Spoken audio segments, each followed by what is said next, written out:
Pernah tak korang ada masalah tombol pintu rosak? Tak mainlah kan kalau kita suruh orang tukar.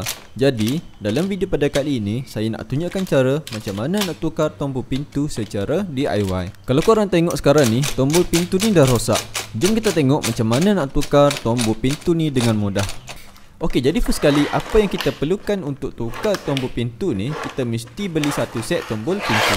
Kalau korang tengok set tombol pintu ni, saya beli dekat DIY dengan harga antara RM15 hingga RM20 saja. Tapi kalau korang dapatkan yang lebih mahal lagi okey untuk lebih tahan lama. Kemudian antara alatan tambahan yang lain adalah kita perlukan screwdriver yang lepeh macam ni, screwdriver Phillips ataupun screwdriver berbunga dan juga plier jika perlu. Jadi inilah antara alatan secara keseluruhan yang kita perlukan untuk tukar tombol pintu yang baru. Sekarang ni mari kita lihat dulu cara nak buka tombol pintu yang dah rosak. Korang perlu ingat, untuk buka tombol pintu ni kita hanya boleh buka dari sebelah dalam saja. Kalau boleh buka dari sebelah luar, maksudnya tak secure lah benda ni jadinya. Dalam video ni sebelah kiri tu adalah sebelah dalam. Jadi kita akan buka tombol pintu ni dulu. Okey, cara nak buka tombol ni senang je. Kita perlu masukkan kunci tombol ni ke dalam lubang yang kecil ni. Korang jangan risau sebab kunci ni wajib disediakan masa kita beli set tombol pintu yang baru. Cucuk je dalam lubang kecil tu sambil korang tarik tombol tu sehingga tercabut keluar.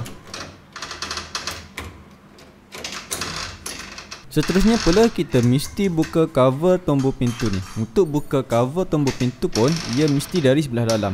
Cara nak buka cover ni senang je. Korang cuba tengok, dia mesti ada penanda sama ada lekuk ataupun lubang kecil, bergantung pada jenama tombol pintu.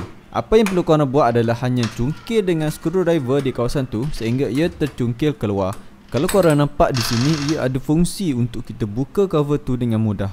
Jadi, bila kita dah tahu cara dan tekniknya, kita boleh buka dengan cepat dan mudah. Seterusnya, sebelum kita tarik keluar tombol pintu yang dah rosak ni, kita mesti buka pengetak tombol pintu ni terlebih dahulu. Buka je skru tu sehingga habis.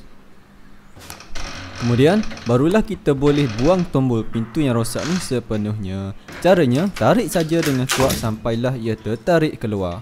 Yang ni pula saya panggil sebagai lidah pintu. Jika lidah pintu ni still berfungsi, korang boleh kekalkan. Jika dah rosak, korang boleh buka dan tukar yang baru. Cara nak buka, buka ke semua skru tu, barulah korang boleh tarik lidah pintu tu keluar. Okey, di sini ada sedikit info untuk korang. Okey, untuk tombol lidah pintu ni dia ada saiz pendek dan panjang.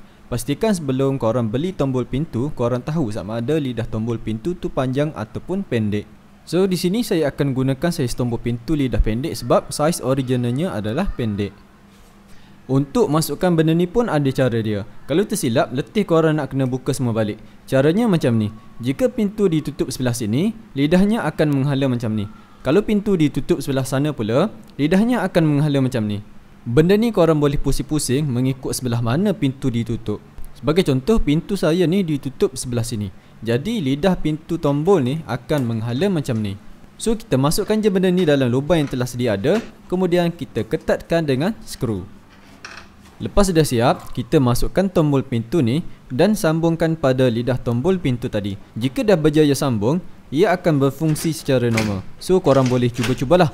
Kemudian pastikan tempat bukan pintu tu menghala di sebelah luar, bukan sebelah dalam. Mungkin ada antara korang tak faham maksud saya macam mana nak sambungkan antara dua benda ni. Okey, secara praktikalnya macam ni. Okey, di tangan saya sekarang ni ada dua alah benda ni. Okey, pastikan antara dua ni dapat disambungkan antara satu sama lain untuk ia berfungsi secara normal. Okey, untuk lebih jelas korang boleh tengok video yang saya tunjukkan sekarang ni. Okey, kita sambung pemasangan tadi. Lepas dah siap sambung antara tombol pintu dengan lidah tombol pintu tadi, kita masukkan cover dalam pula. Kemudian ketatkan dengan skru melalui lubang skru yang telah sedia ada. Kemudian kita masukkan benda ni dan fungsikan sehingga ianya ketat. Akhir sekali, kita masukkan pemegang tombol pintu ni. Cara nak masukkan, pastikan sama lubang pada pemegang tombol pintu dengan lubang yang ada pada tombol pintu tadi. Masukkan sambil pusing sikit-sikit dan tolak sehingga ianya berjaya masuk. Sekarang cuba test pusing tombol pintu dan juga test guna kunci. Jika dah berjaya tanpa masalah, jadi kita dah pun siap buat pemasangan tombol pintu. Jadi mudah je kan? Kalau korang rasa tutorial ini padat dan bermanfaat, jangan lupa untuk subscribe pada channel ini.